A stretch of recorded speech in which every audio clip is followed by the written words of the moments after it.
and modern-day pterosaurs. And while I find the subject fascinating, one of my biggest complaints about the field is that we're oftentimes digging up stories and accounts from decades or even centuries ago, times far removed from our own with entities that should be long gone. But today is a special case, people, because as you may not know, we are in the midst of what seems to be the largest concentration of strange cryptid sightings in my lifetime, and probably the largest since that saga of the infamous Mothman of Point Pleasant back in the 60s. As it seems one or several winged humanoids have taken to the skies of the Windy City and have been seen by far too many people now to be ignored. Well, lucky for us, we have one of cryptozoology's most well-known and respected Fortean researchers and investigators to give us a scoop. His name is Lon Strickler, the man behind the legendary Phantoms and Monsters blog, author of several Phantoms and Monsters books, host of Arcane Radio, mystic at Astral Perceptions, and the guy to talk to when it comes to situations like we have in Chicago. I know I'm psyched to find out what's going on here, as well as with several of the other open and ongoing cases he's got on the books. Ladies and gentlemen, Pennsylvania's own paranormal person of interest, keeper of the Fortean files, and explorer of everything, Lon Strickler, my good man. Welcome to the higher side. Thanks for having me on, Greg. Yeah, this is a real treat for me. I've been a fan of Phantoms and Monsters for probably around a decade now, and I just can't believe we're having such a situation where many people in one area are seeing something like this. And to jump right into it, what's going on in Chicago, and when did this string of sightings first start? We're up to around 30 or 40 at this point, right? Well, right now we're at 40 for the year, and I just put the 40th up yesterday. And actually, this started back in 2011. There were 3 sightings in the late summer, early fall, and it stretched for about 3 months. There was a photograph taken in the Pulaski Road area, and it kind of looked like what the witness saw was a sugar glider, a large sugar glider. You know, a sugar glider is one of those things you sit in your palm of your hand. Yeah, like a flying squirrel. Yeah, a flying squirrel. And this picture, it's hard to tell how big it was, but it had some size to it. But some of the witnesses that we have been getting this year have been saying that some of what they saw looks very similar to that. But then again, there have been a lot of differences in some of these sightings. So the first report that I saw for this year was in early April, and that was originally reported on MUFON, and it was by a professional woman who was walking her dog in Oz Park in Chicago, and she came across this black being about 7 foot tall standing in the middle of the park. And she didn't know what to make of it. The dog freaked. He tried to stay away, back up behind the witness. And this is Jack Terrier Russell, so those things are pretty feisty. So So anyway, this thing, she described it as about 7 foot high, black in color, and it had wings on its back, folded behind its back, and the wings actually stood about 1.5 feet above this thing. So these were pretty good sized wings. So as she stood there and watched it, it turned and it looked at her with these bright red ruby eyes. That was it. She just had this weird reaction to it. And it looked at her, it took off like a rocket, just straight up. And when it got to the apex, it kind of, was still in the air, unfurled its wings, flapped them, and was gone at a pretty good rate of speed. Yeah, it is just so amazing. And I guess I've been hearing some descriptions that are saying an Owlman, some that are saying a Batman. What are you hearing more of? Are they equating it more to an owl or more to a bat in most cases? Well, that first sighting was pretty similar to what the Mothman sightings were in Point Pleasant. I've had other similar sightings all over the place, but mostly in the Ohio River Valley. Well, anyway, the next couple of sightings after that sighting were described as large humanoid owls, owlmen. They were, about the same size, anywhere from 6 to 7 foot in height, 20 to 12-foot wingspan. The both of those, the next two, were perched as well, and several witnesses saw it, and it would just flap its wings and take off. But as time went on, the sightings started to be more like a large bat. People even described the wings like it's dragon wings, but that membrane type wing. But mixed in with those as well were others that had rounded wings that look like an insect or a butterfly, moth, or whatever. But the size really didn't change a whole lot. So, some of them had this red eyes, some of them didn't. There were others that were said to have like a small crest on its head. I had a sighting just a few days ago where it was reported that there was a crest that went from the head and extended along the back of this thing. So they have this variations. Right. Yeah, those variations are super interesting. And I mean, I guess some feathered creatures tend to molt. We could be dealing with a molting creature that now looks more like a bat than an owl. But I guess I've heard you say, based on the descriptions, it seems like you think there might be actually 3 different things that have been unleashed on Chicago somehow, right? I think it's at least 3. Man. I would even venture to say there may be up to 6 different ones. Wow. But I'm saying I'm pretty sure it's at least 3 at this point. Have you been able to triangulate the sightings on the map and try to find like a source for where these things might be coming from, a nest, if you will? Yeah, we've tried that. We've taken the sightings and actually put them in chronological order, and nothing really panned out of that. I mean, though we have had areas where there have been more sightings than others, and of course, there have been a lot of sightings downtown along the lake, but there have been a lot of sightings as well in South Chicago into Indiana. And we've got an interesting area down there that we're looking into as well. So, I don't know. These last couple sightings we had this week were along water, both of them. One was along the Des Plaines River, and the other one was along Salt Creek. So, I don't know. I mean, this last sighting was made near Possum Hollow Woods, which is out by LaGrange Park. And the woman who saw this was actually an avid bird and raptor watcher. And that's exactly what she was doing when she saw this thing. She looked up, and out over the park, over Salt Creek, she saw this huge, what she described as a huge flying shadow.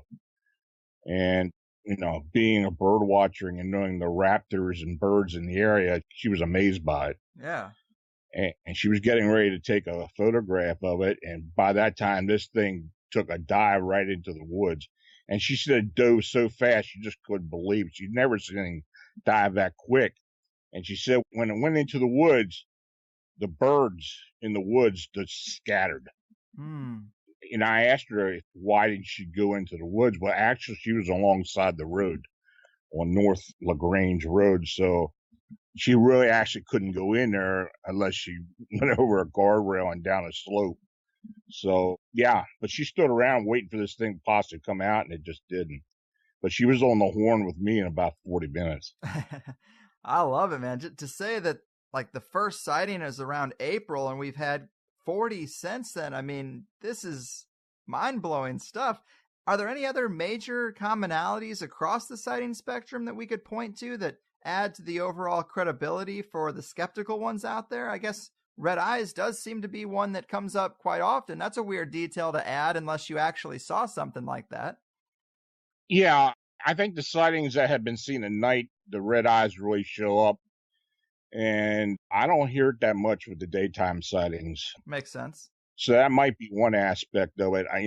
The fact that it does come out during the day and has been seen during the day and is not afraid to be seen.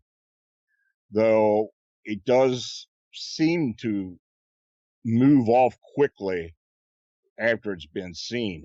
People have been having a double time trying to get a photograph of this thing. They'd have the camera out and it would just take off so quickly, or that it would be at nighttime, not enough light. And some have actually snapped photographs and nothing was seen on it. Damn. So I don't know if that's, something. I believe that there's some type of supernatural aspect of these beings, even though I think they're flesh and blood. I think there's something that may actually keep them from being photographed as well. Yeah, that's a popular opinion in the cryptid world, and I have seen those photos that have been posted so far. You're right, a few people have snapped off some shots, but cell phones just are not good at a distance or with moving objects, so you can't really see that much. But I guess, is there any evidence worth mentioning that does go beyond just the reports of sightings? Well, we've had a couple sketches, and that's about it. But I tell you, the one thing that has really been a big part of this for me is that when we talk to the witnesses, they don't deviate from what their original report is. I've had several reports where the witness would write it down, send it to me by email, and have me contact them by phone. And they just will not embellish. They just stick to what they originally said, and they stay with that. Even after I've tried to get them to embellish the sighting or what they saw, the description, it never deviates. And that's a good sign. And in terms of commonalities, I guess some other ones are, I've heard in more than one report that the sound it makes is like screeching, similar to train brakes. I've also heard, of course, like you said, 6 feet tall and with a 10-foot wingspan. That's a pretty on-point number to hear from multiple people. And I guess a few others have conveyed a sense of doom or some type of internal feeling. I'm sure it's a scary thing to see, but I guess there are reports of some feeling. I don't know if it's being projected into them or just that's what happens when you see the unknown. Some of the earlier sightings, the witnesses had that type of emotion where they felt like some foreboding or fear. The first sighting that we had received that had any sound was on the Calumet River, where a man and his son who were fishing heard this screeching sound.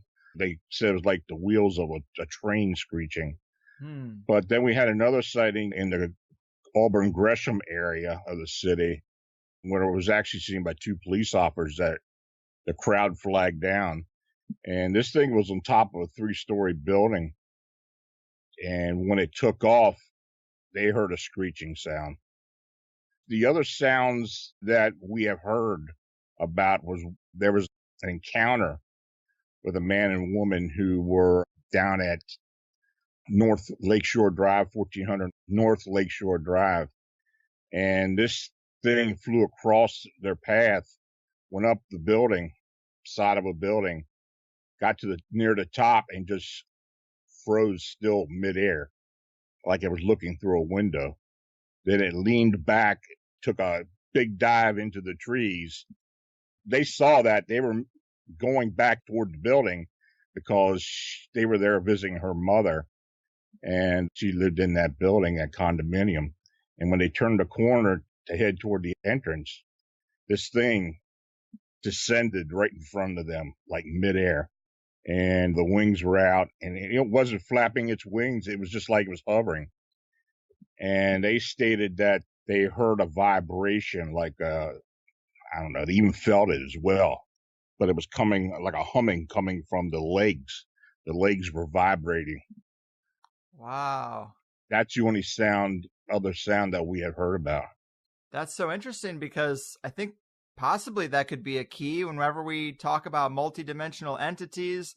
The idea of portal openings or something is always talked about, and vibration seems to be a pretty big key when it comes to wavelengths and the possible crossing of multiple dimensions. Who knows? But vibration is an interesting detail there for sure. Yeah, it is interesting. I started thinking that this may be an extra dimensional type being early on, because around the same time as some of the earlier sightings, there were huge flashes of light being seen south of the city in the area around Chicago Heights. And there was another large flash just across the border into Indiana. So, I have noticed before when dealing with cryptids that, there would be flashes of light sometimes, an orb seen during a sighting of like a Bigfoot or some other type of being. Mm-hmm. Or after an investigator would go into the area, they'd see these orbs in the same area. So I don't know if it's related, but I believe it is related. Now, I don't know if that's where they originated from. I just don't know. But a lot of these that were seen downtown, they seem to be coming from under one of the overpasses on Lakeshore Drive. So I don't know if that's where they're hanging out, or there's some tunnels in that area as well. Yeah. There's a lot of underground that area. So I don't know. Oh, I really don't know. That's so amazing, man. And I find this extra exciting because I know Chicago pretty well, and I spent some time with that interactive map you have, and I'm shocked that so many of these sightings are deep in the city. Many of them are right along Lakeshore Drive. I mean, that's a tourist hotspot. I mean, that is a real corridor of a lot of action there. And we have sightings both day and night. That's a little unusual, right? Usually these things are when people are alone in the backwoods somewhere, but to have multiple people, sometimes couples, seeing these things in the city, wow. That is unusual. Most times when I get a report over the years, it'll be either one witness or a witness with their kids or, something like that going down the road, a fleeting sighting. But no, these sightings have been in front of fairly large crowds, and several of these sightings have been verified by more than one witness. So, right. Yeah, it is unusual. And I gotta ask, I would like to think that people have the sense to be able to tell the difference between a bat-human hybrid and something like a person in a wingsuit or a drone. But you gotta ask that kind of question. Is there any reasonable explanation for this outside of some cryptid creature? We have looked at every possible explanation. This thing has been seen along the river downtown, along those high buildings. If that was somebody in a squirrel suit, they'd have done a splat on one of those buildings. There's just no way they could have stopped and flew across the river, under bridges, over bridges. It just wouldn't have been possible. As far as a drone, I just don't see that being a possibility, because this thing flapped its wings and it would turn its head and acknowledge the people that it was going by and come back and do all kinds of strange maneuvers. We actually had a sighting out on the lake where there were two of these things seen together. Wow. And they were doing figure eight and going around each other and such, and took off. So, yeah, the maneuvers that this thing has demonstrated and the way it has flown and the speed as well, and if you had a drone, you'd hear it. So I just don't believe that's what it is at all. And as far as wildlife goes, I've had people say, well, it may be a sandhill crane or a blue heron. Well, I haven't seen any 6 or 7 foot cranes. A crane doesn't get any bigger, maybe 30 pounds.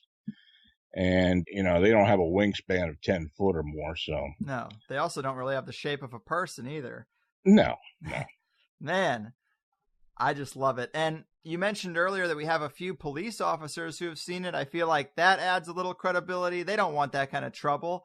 But in terms of the local media or the local police, how much attention is this getting outside of the cryptozoology community? Are people in Chicago actually waking up to this thing, or would you say it's more of a under the radar media blackout? Well, there's been somewhat of a media blackout, but the residents are getting the word. It's traveling word of mouth. And I've been saying that for the last 5 or 6 weeks. And I was on the phone with someone just before you called. I'm getting anywhere from 10 to 20 calls a day from just regular residents of Chicago, wondering what this is, worried about what it is, want to know what I think it is. And, I don't buy into that harbinger of doom theory at all myself. Even if I did, I wouldn't say it. And I try to dispel as much fear as I can with people. But this is since we had the two police officers who were together, then earlier we had a state police officer and his son near the lakefront see this thing. So, we've had two sets of police officers. We've had city workers who have seen it. I've had city workers who have contacted me, even people who are involved with the political side of the city, tell me that City Hall definitely knows about it. And the major media is just trying to stay away from it as much as possible. Makes sense. Another interesting element that I've heard you talk about is that Chicago tends to get a lot of UFO sightings, or at least a fairly steady amount. But since these Owlman, man-bat sightings, these other types of sightings have kind of come to a halt, right? Yeah, that's something that we discovered early. Butch Wachowski and I have, he's mostly into UFOs, and we've been keeping an eye on the reporting centers. And the sightings in and around the Chicago area and over the lake have really waned since it started. There was nothing to get onto the CMS, the MUFON CMS, or the New Fork reporting log and see sightings in and around Chicago every day. That just hasn't been going on. Now, I don't know if this is the reason why. Right. But it's interesting. And I've had a couple paranormal investigators also tell me that the actual calls to them for hauntings and other type of activity hasn't been as strong as well. So maybe this thing is affecting all that. I have no idea. Right. I mean, that's interesting to note for sure. How is MUFON responding to this? I know cryptids aren't really their wheelhouse, but I think all this stuff is connected. Are they getting on this with you and kind of helping to try to get to the bottom of it? That's a long story, but I will say this. When the first sighting came out of MUFON, I jumped on it and reported it. Then after that, they had actually gotten altogether about 4 reports. And I'm not going to name names, but the person in charge of everything in the state of Illinois contacted me and wanted to work together. I've had my issues with MUFON over the years. And, I told him, I said, well, if you're going to be sincere about this and share information, I had no problem with that. Well, that didn't last long. So I told them, I said, I'm not even going to share information. I don't even want to be involved with MUFON on this. And for the most part, they've been staying away from it now. They had a problem with people who were filing reports, not talking to them. And they were getting frustrated and getting upset with us, thinking that we were telling them not to talk to them. Well, I don't know how they do that, because I don't have any of their contact information, so I wasn't talking to these people. Though later on, we did have one of the witnesses contact us because MUFON wouldn't investigate it with them. Right. That is strange. You'd think they'd be all about this, but you mentioned that harbinger of doom theory that you're not really into. Of course, that is the closest association to the Mothman sightings in Point Pleasant, popularized by John Keel. He kind of brought that theory out, that it was some type of omen for the Silver Bridge collapse. And I'm sure some people wonder the same thing in this case, because there are some parallels. And it is interesting that Chicago is the gang violence capital of the country, earning it that nickname of Chirac. Could such strong emotional and negative energy manifest such beings? Do you think there could be some energetic effect somehow that's making them come into existence? I think it's possible. I have been following this phenomena for years now, and it does seem that these things show up at times when people are having personal issues, dysfunction, and quite frankly, I don't know of any city in the United States as dysfunctional as Chicago at the moment, so that may very well be something. But yeah, this harbinger of doom theory, that was perpetuated by John Keel, I believe. Right. And in the residents of Point Pleasant, when the bridge collapsed, it was kind of like an excuse for what happened, I believe. But there were other things going on as well, the Men in Black, the UFO sightings, and a lot of other strange things associated with the Mothman. But that's a weird area anyway, because, stuff still happens there.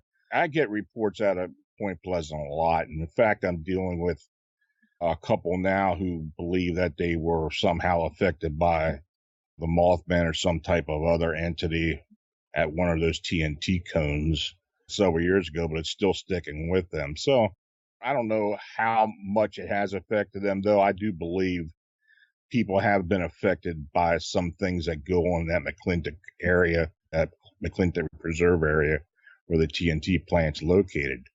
So, yeah, and also as far as this harbinger of doom theory, there have been disasters where people would claim after the fact that they had seen something. The Mississippi River Bridge in Minneapolis, Fukushima, Chernobyl. There were people that would come out afterwards and say, I saw a flying being above before this happened. Well, but it's always after the fact. So I don't, I really don't know if that's true or not.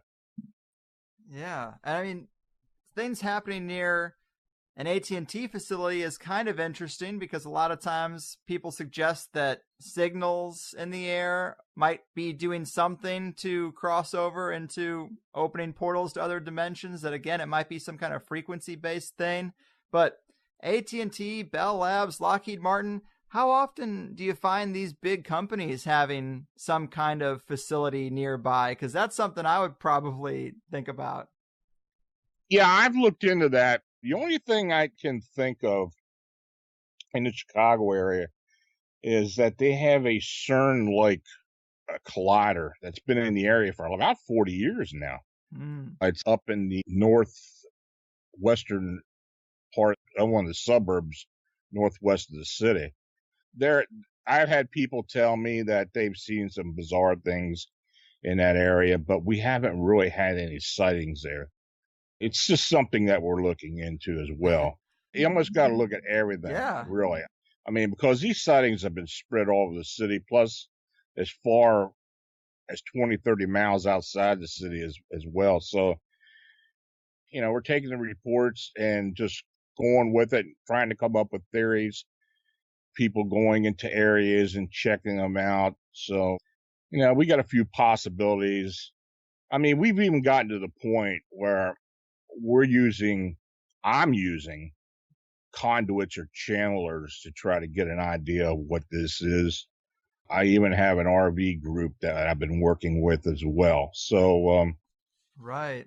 I'm almost at the point where I will take any little bit of information and see if I can discern any type of decent information from it. Yeah, I heard you talking about working with remote viewers on this and trying to do some sessions around this creature or these creatures. Has anything interesting come out of those?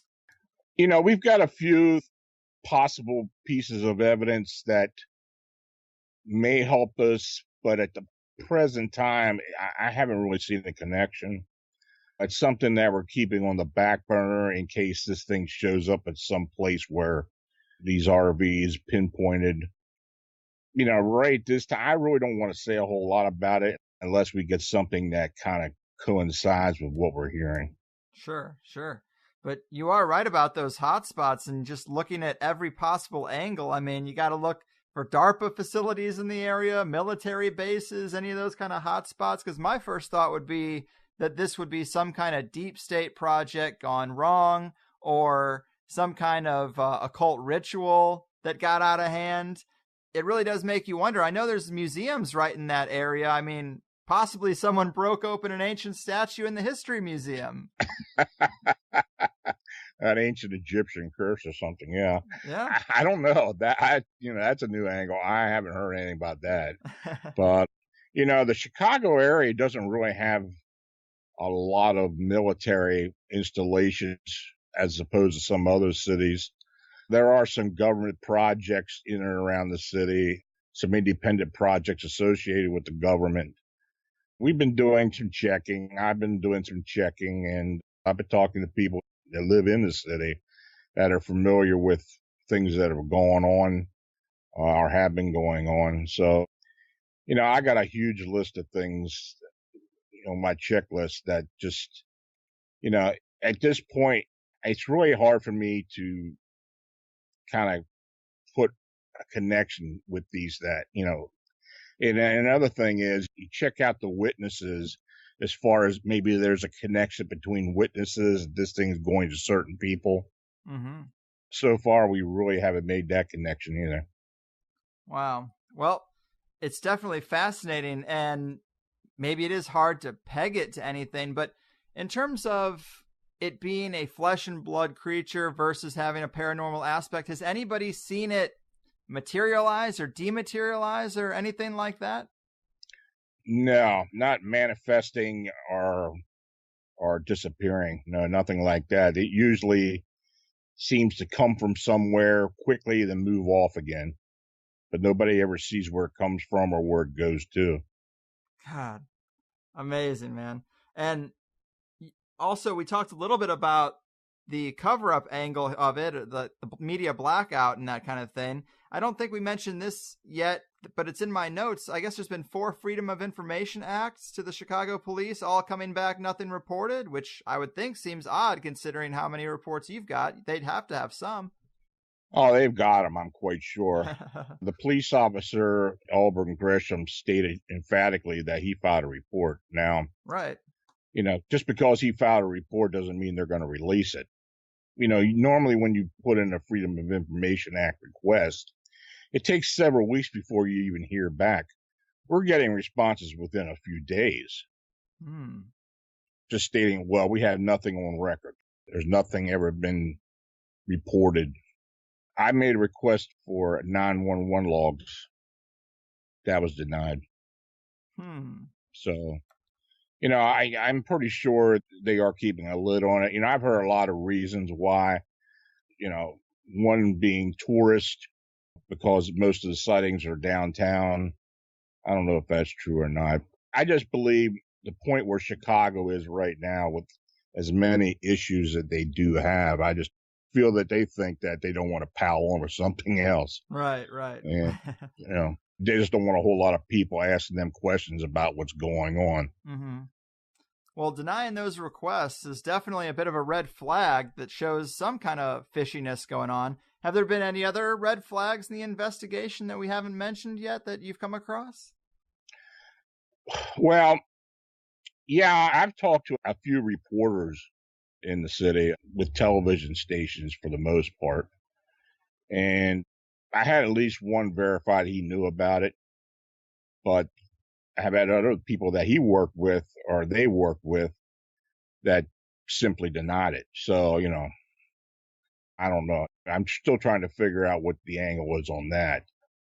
I don't know. I mean, it just seems that there is a concerted effort to keep this thing quiet for the most part. But people are talking about it. I mean, I talk to people who call me and I ask them, well, where did you hear about it? And they say, oh, it's all over the neighborhood, or, people are talking about it on the internet, So, yeah, the word's out. There's no doubt about that. Wow, man. And I guess it does seem to be more creature than man, or more animal than man. We mentioned those feelings of fear and those sounds of screeching, but sometimes in cryptid encounters, people seem to lock up and sync up with these things and get some type of telepathic message. Has anything like that come through? Well, this last sighting seemed to be like that. The woman who was watching this thing, she stated that it seemed like it was, well, she said she had like a whimsical reaction to the sighting, though she was really calm when I talked to her. She said it seemed to her that this winged being wanted her to see it, and that it was giving her a message, though, I don't know. When she got ready to take the picture, the thing took the dive. So maybe it just didn't want to be seen. But she didn't have any sense of fear or anything from it.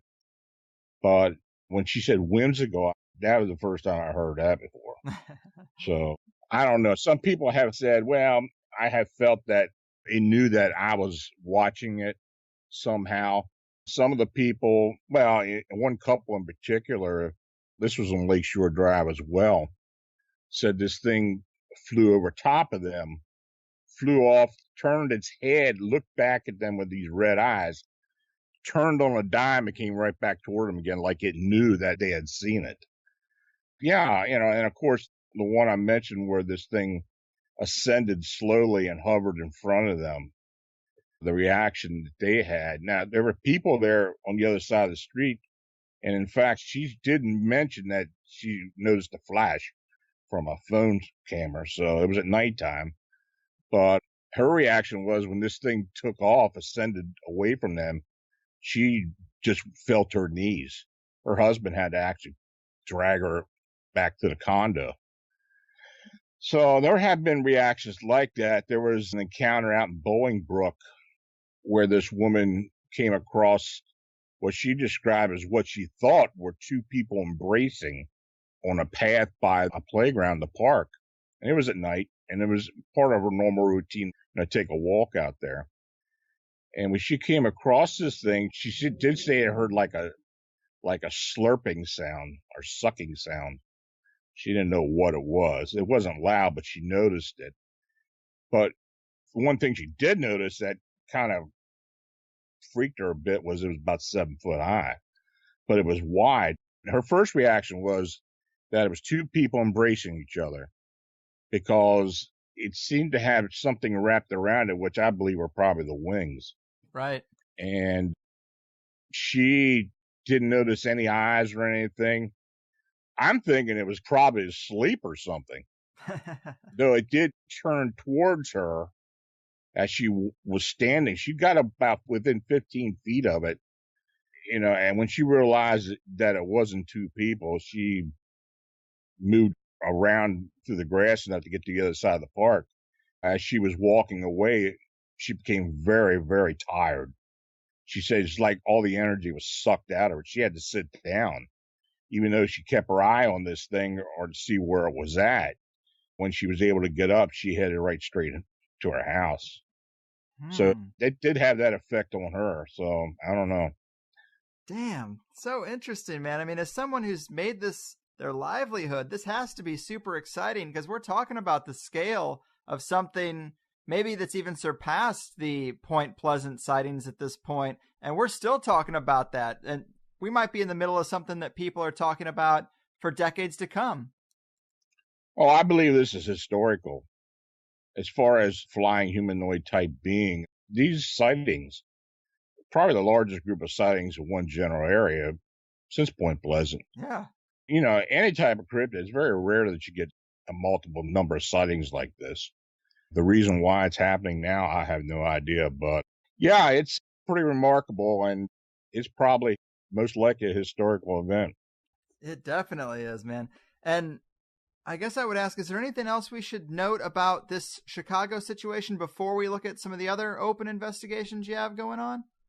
That's just about it. I mean, it's one of these things where I just got to wait and see what else comes in, and maybe we'll get a break, get a good photograph, or, get some other type of evidence that helps us to distinguish what this is, where it's coming from, where it's going, and why it's around.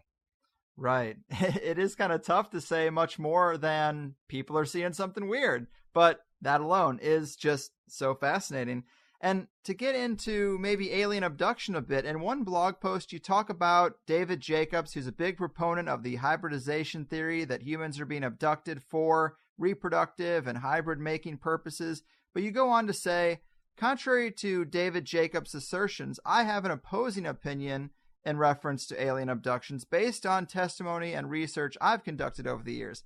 Can you tell us about that opposing opinion? What's the why behind abductions based on your research?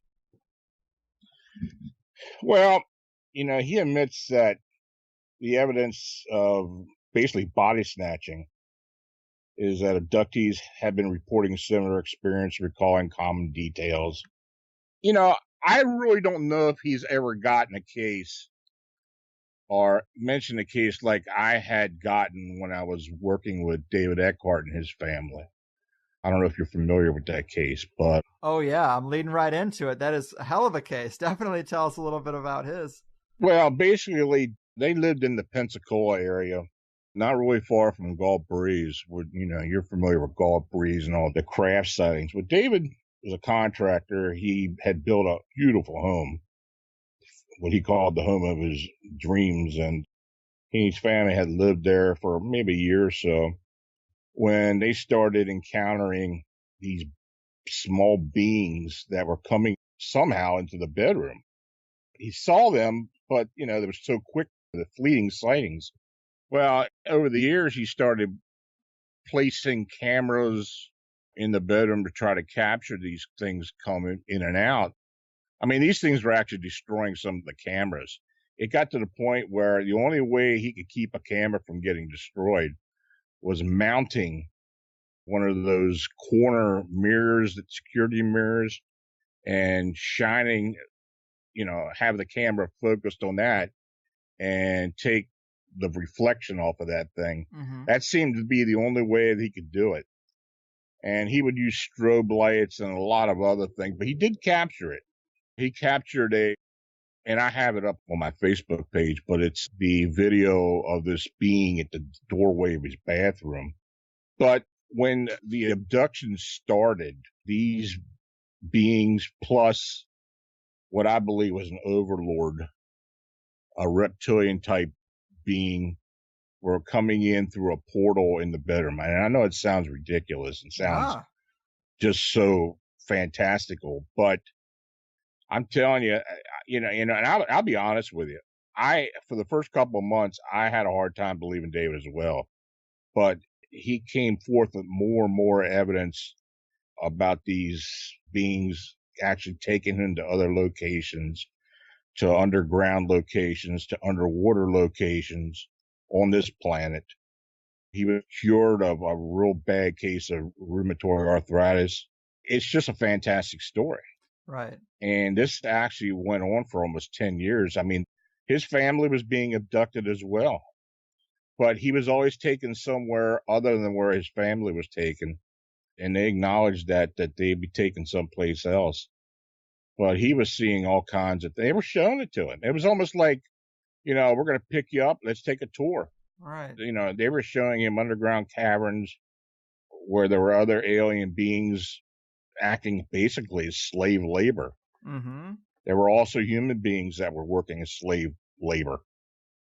It seemed that these reptilian type beings were the overlords, but this one reptilian was the one who came and got him each and every time. That occurred for about 10 years. By the time he talked to me, it was almost over with. And in fact, they still check up on him occasionally. It's like maybe twice a year around April and once another time in November.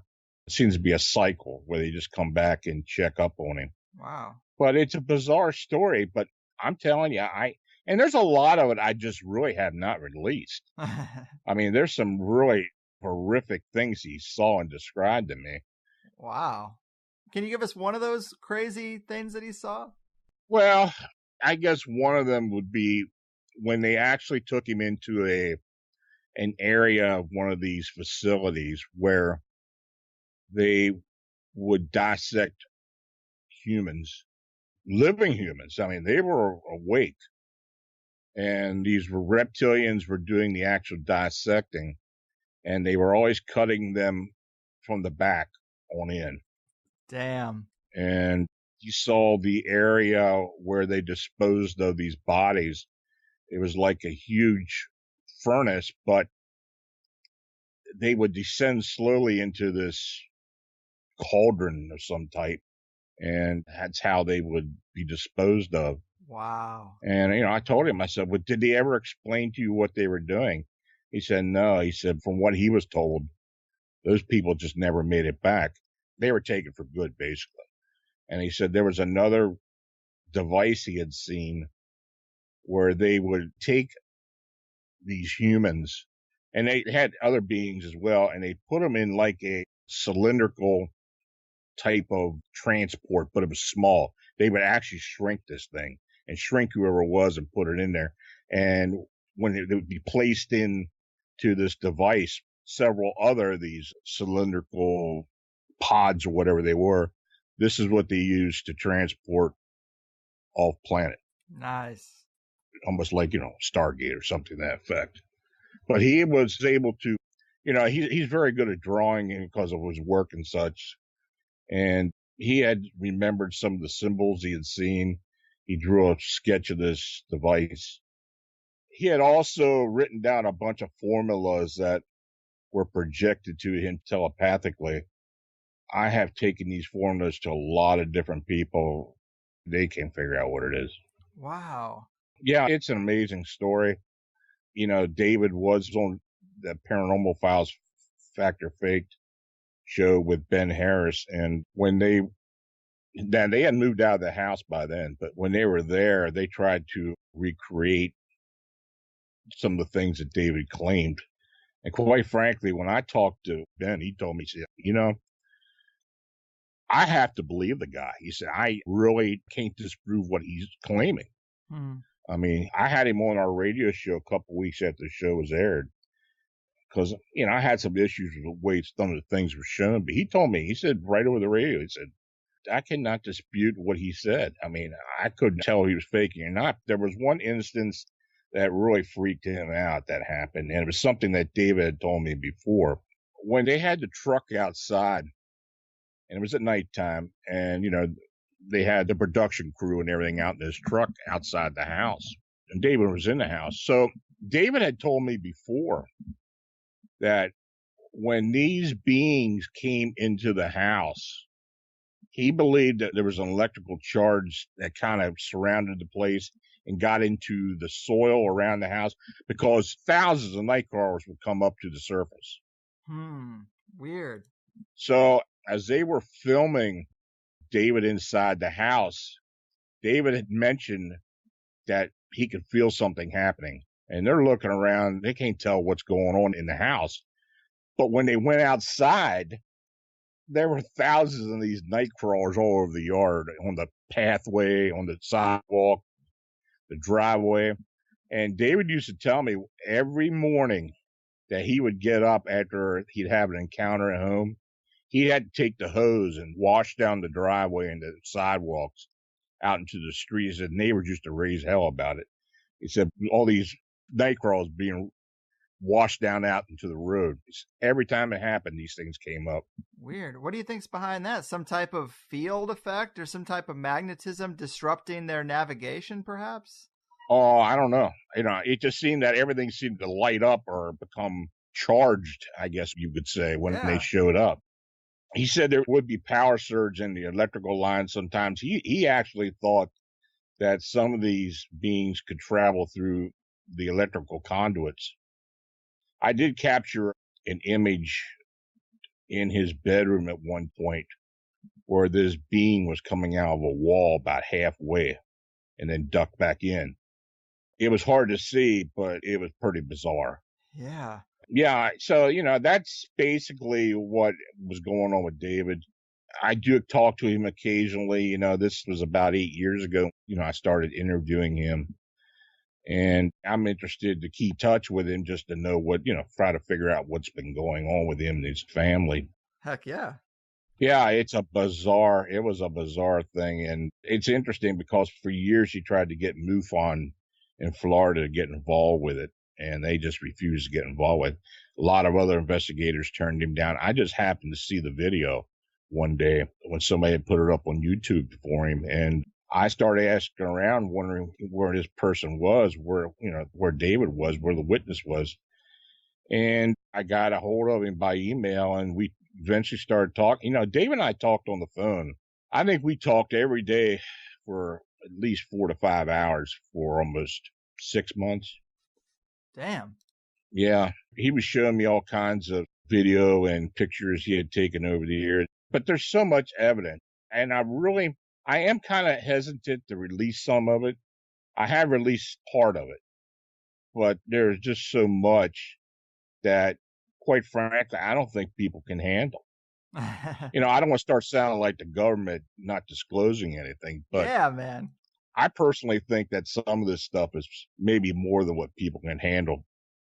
Well, hearing about experimentation on live people and a cauldron of dead bodies is it's a lot to take in. I mean, that alone is a lot to take in. But you mentioned these glyphs and these formulas. Like, I've seen some pictures of those that you've posted. Super fascinating. Yeah. And no educated person that you forwarded these to has been able to make heads or tails of it at all. Have there been any decent guesses?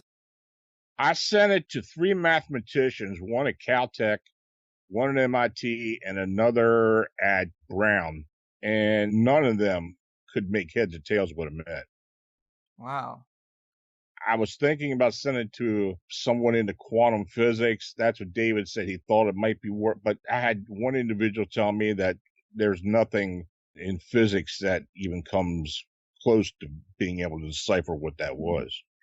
And I brought that up because we were talking about the other possible motivations for alien abduction other than hybridization. Yeah. What do you think the motivation was in David's case? Is it just to transport this information to him somehow? I mean, because if he's seeing slaves and medical experiments, it's interesting that he wouldn't be used in that same way. Yeah, I thought that was interesting. There were some things that had occurred. One particular time, he told me that he and his family were sitting down for breakfast one morning, and all of a sudden he saw this group of these small aliens walking out of the living room into the kitchen and just walking by them. He questioned it when that reptilian came a couple of days later. Basically, what he was told is that they were giving these other alien beings tours, that they were so fascinated by the way humans lived that they were almost like giving them a tour of David's place. Wow. I know it sounds bizarre, but he was dead serious. So I tell you, it's like I jump in the wormhole or whatever you want to call it, but every time I talk about it or think about it, it really is some fascinating stuff. You know, I have talked to a lot of people about this over the years, and there have been people that have told me stories that closely resembled some of this stuff as well. So, I don't know why he was chosen to see this.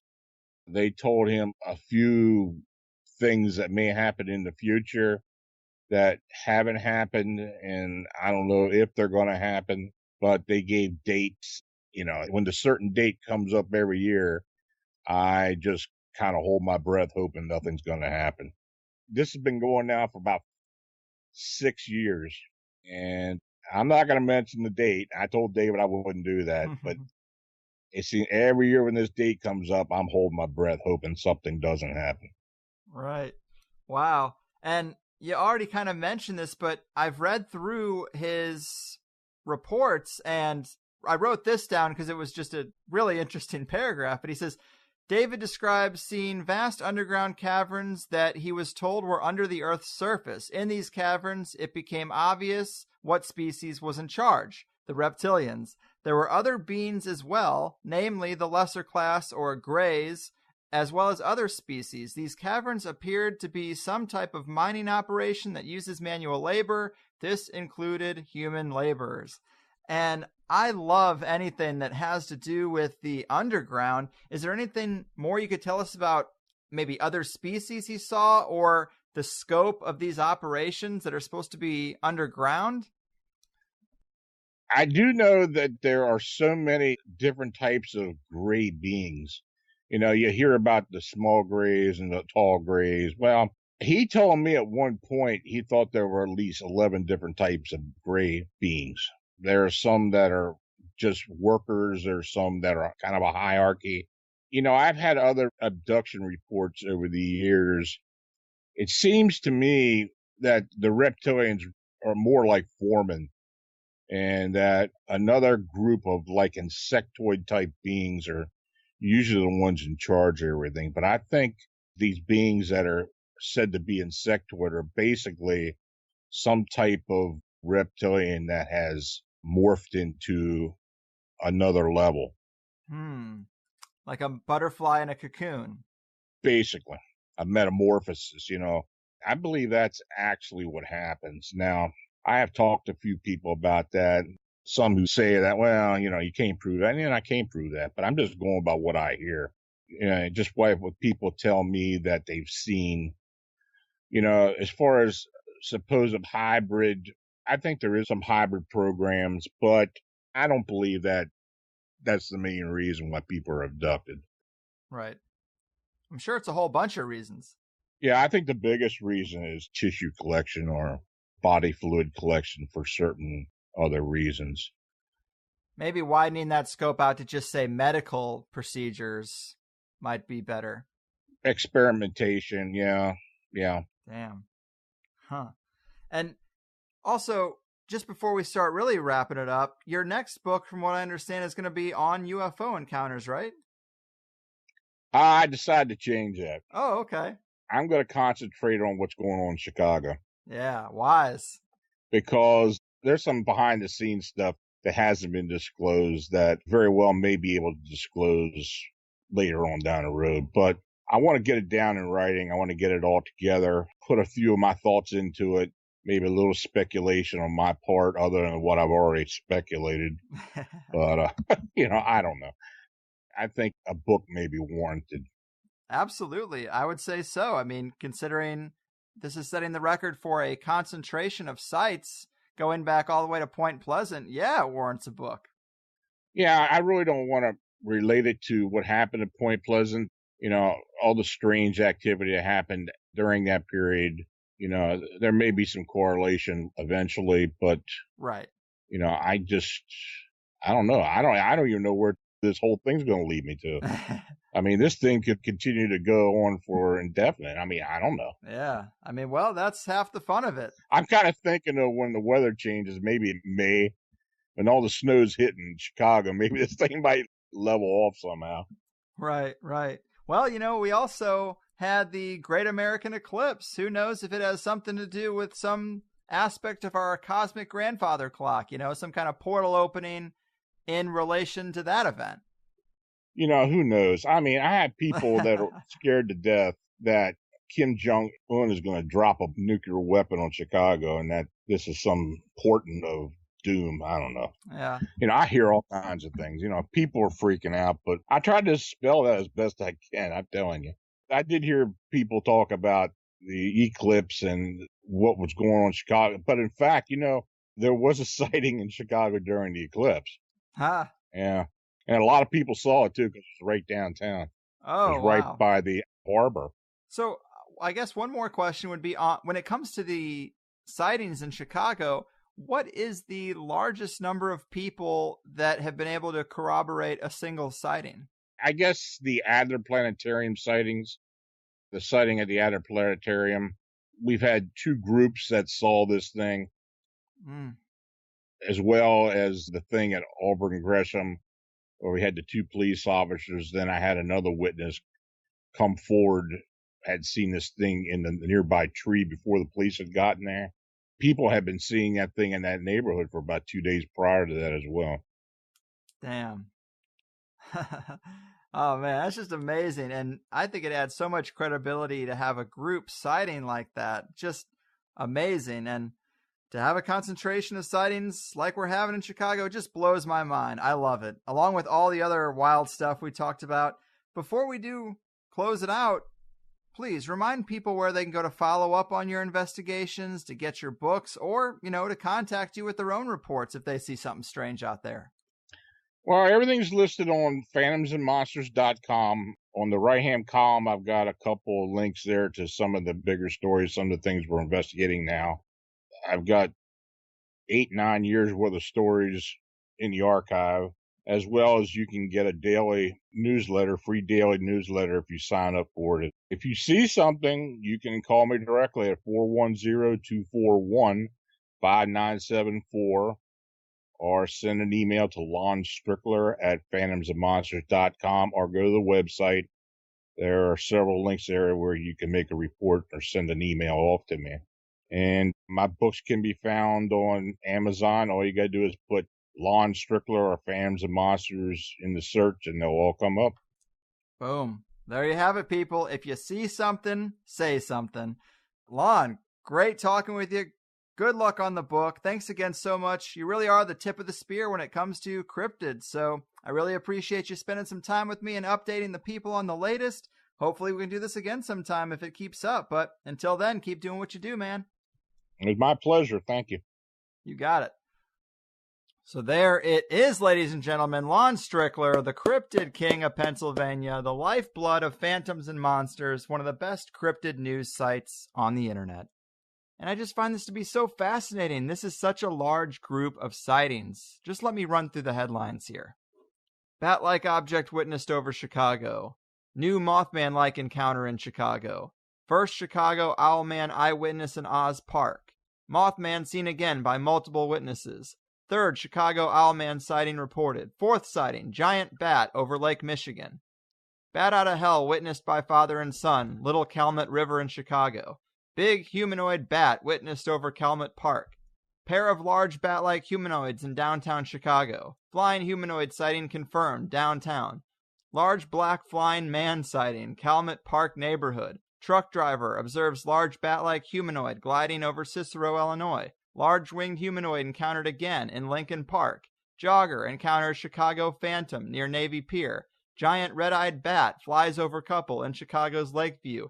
Large human-like black bat seen by multiple witnesses at Adler Planetarium. Bat-like humanoid seen flying over Logan Square. Chicago police officer reports phantom sightings in Auburn Grisham neighborhood. Second phantom leaps from Willis Tower. Huge black shape seen gliding over Albany Park. Human shapeshifts into giant blackbird on Chicago Tri-State Tollway. Giant bat-like entity emerges from under Chicago lakefront overpass. 7-foot-tall man-bat creature perched on downtown Chicago street lamp. Chicago Phantom flying over Melrose Park. Winged humanoid confronts shocking Chicago witnesses. Big owl circles offshore near Chicago's Ohio Street Beach. Big winged bean observed on Chicago suburb house roof. Chicago Phantom makes another appearance at Lollapalooza. Chicago Phantom sighting, red eyes over the water. Strange creature witnessed over Burnham Harbor before solar eclipse, and shadowy being lurking about in Chicago's Wicker Park. I skipped a lot of them there because they are kind of repetitive headlines, but that's something that I don't think we should just straight up ignore. I think it's tough to say people are seeing nothing, or that they're misidentifying something which would have such similar descriptions. I also find it suspect that MUFON has gotten reports. Lon's clearly gotten reports, but Freedom of Information Act requests return nothing. Nobody has called the police on this, even though a couple officers are actually in the witness pool. I don't like that. Something definitely seems off there. And I know Lon doesn't really like the Harbinger of Doom angle. I think it's incomplete at best too, personally. But I've been told Nick Redfern has written a couple pieces about strange apocalyptic dreams in the Chicago area specifically recently. So that's worth mentioning, even though I do think that that should be thought about symbolically if it's connected at all. I don't think these are signs of a literal apocalypse, but they're still something to throw on the pile of weird. And I know I'll get people saying, oh, these cryptid episodes are just dumb distractions, but I really disagree. First, I do them pretty rarely because you don't need constant updates, but it's something to keep an eye on. And I know I've said many times that I've never really seen anything, and it's pretty late in the game now to disclose that I have, but truthfully, I did see something strange when I was a kid, and I don't talk about it because, number one, I've never really heard a matching cryptid description. It wasn't a Bigfoot, it wasn't an Owlman, so I don't really have a box to put it in.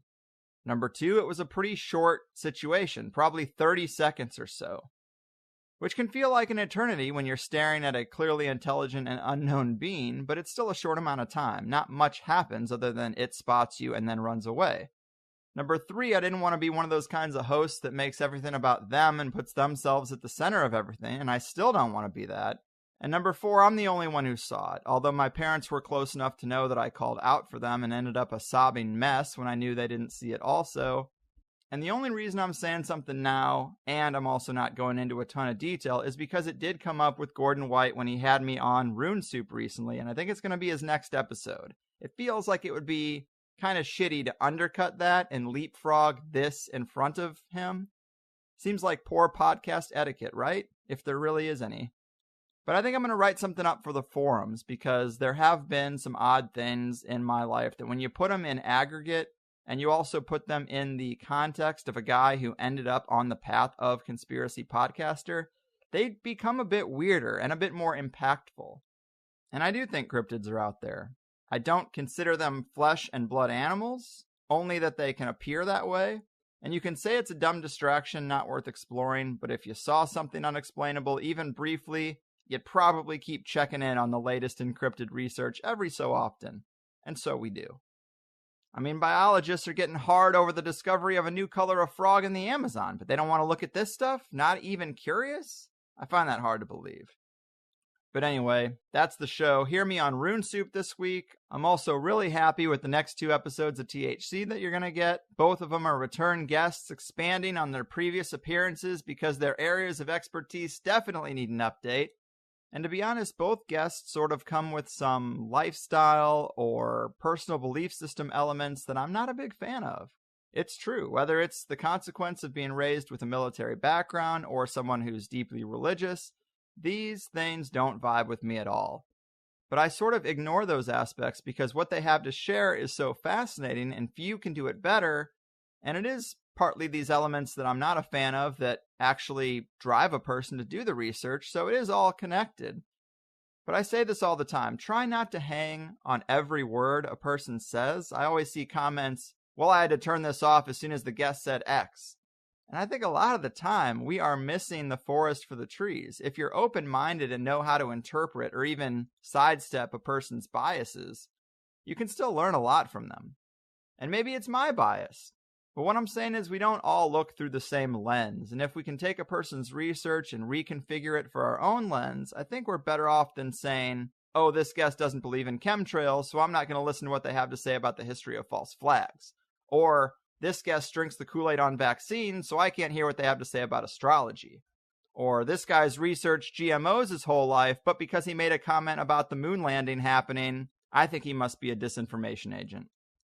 You know, stuff like that. And sometimes it is surprising to find out a person sees through illusion A but is caught up in illusion B.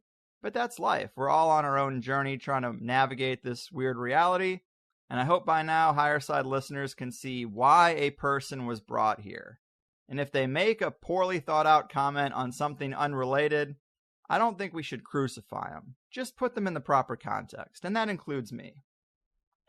But that was a rather unnecessary rant about something that had nothing to do with today's show. In fact, I actually like how, in a lot of interviews, when it does get political or off topic with Lon, he isn't shy about saying, I don't know about that, or I don't really want to go there, etc. And that's a pretty smart way to be in a time where everyone is looking for a reason to pounce on you. That said, one other little bit of news. Like I mentioned, I'm going to be on the next episode of Rune Soup. I'm also going to be on the next episode of Tinfoil Hat with Sam Tripoli. And I'm going to be doing a Reddit AMA this Thursday at 6 p.m. Pacific time.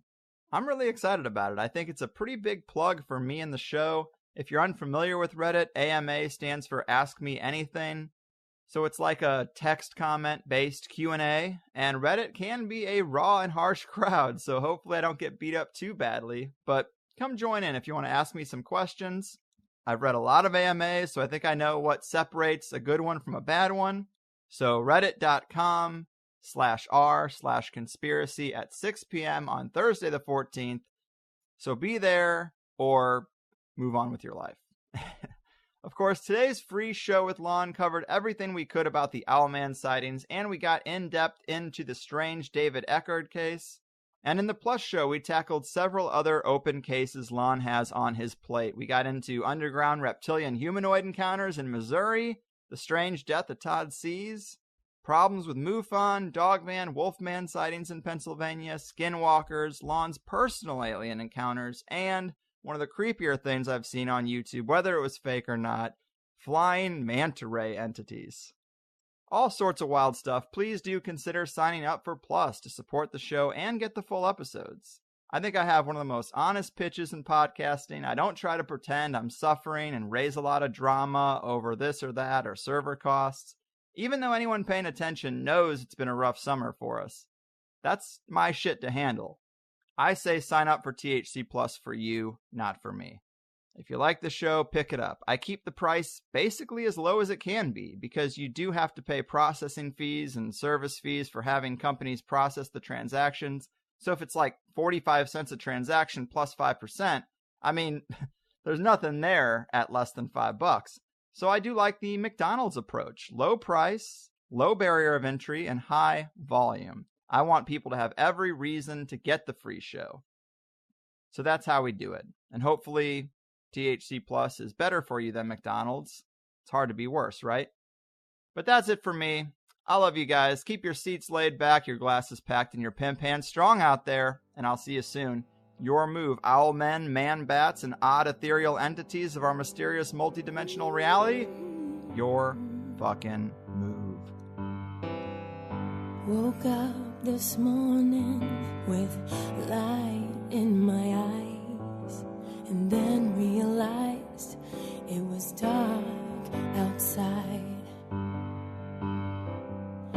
It was light coming down from the sky. I don't know who or why. Must be those strangers that come every night, whose saucer-shaped light put people uptight. Leave blue-green footprints that glow in the dark. I hope they get home alright. Hey, Mr. Spaceman, won't you please